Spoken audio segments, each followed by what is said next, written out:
విజయవాడ మాజీ MP Kesineni active అవుతారా?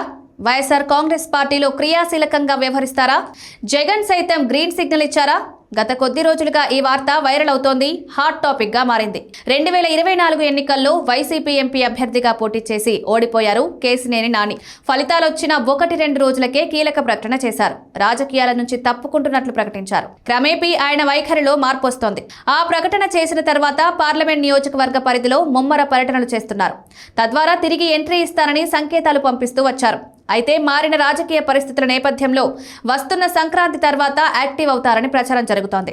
AP రాజకీయాల్లో విజయవాడ పార్లమెంటు స్థానం ఎప్పుడూ హాట్ టాపిక్, అత్యంత కీలకం కూడా. 2004-9 ఎన్నికల్లో వరుసగా కాంగ్రెస్ పార్టీ ఇక్కడ విజయం సాధించింది. దీంతో 2014లో కేసినేని నానిని ప్రయోగించారు చంద్రబాబు. అప్పటికే ట్రాన్స్పోర్ట్ వ్యాపారంలో ఉన్న నాని చంద్రబాబు పిలుపు మేరకు టీడీపీలో చేరారు. 2014 ఎన్నికల్లో పోటీ చేసి గెలిచారు.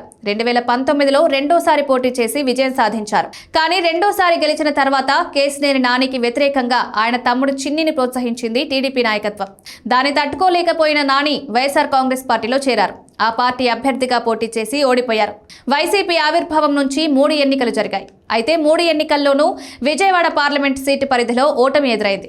ఒక్కసారి కూడా గెలుపు దక్కలేదు. అందుకే 2029 ఎన్నికల్లో ఖచ్చితంగా గెలవాలని జగన్ టార్గెట్ పెట్టుకున్నారు. సరైన అభ్యర్థిని బరిలో దించాలని భావిస్తున్నారు. కేసినేని నాని అయితేనే ఇక్కడ తట్టుకోగలరని భావిస్తున్నారు. విజయవాడ పార్లమెంట్ నియోజకవర్గ పరిధిలో కమ్మ సామాజిక వర్గం ఎక్కువ. ఇప్పటికే కమ్మ సామాజిక వర్గం వైఎస్ఆర్ పార్టీని వ్యతిరేకిస్తోంది. అందుకే ఆ సామాజిక వర్గానికి చెందిన అభ్యర్థి అయితేనే మిగతా అనుకూలతతో వైసీపీ విజయం సాధించే అవకాశం ఉంది.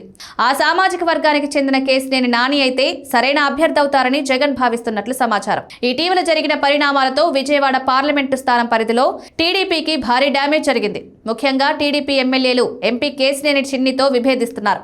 ప్రతి అసెంబ్లీ నియోజకవర్గంలో చిన్ని వేలు పెడుతున్నారని ఫిర్యాదులు వస్తున్నాయి. దీంతో టీడీపీలో వర్గ విభేదాలు ప్రారంభమయ్యాయి. సరిగ్గా ఇటువంటి సమయంలో కేసినేని నానిని రంగంలోకి దించితే ప్రయోజనం ఉంటుందని జగన్ భావిస్తున్నట్లు సమాచారం.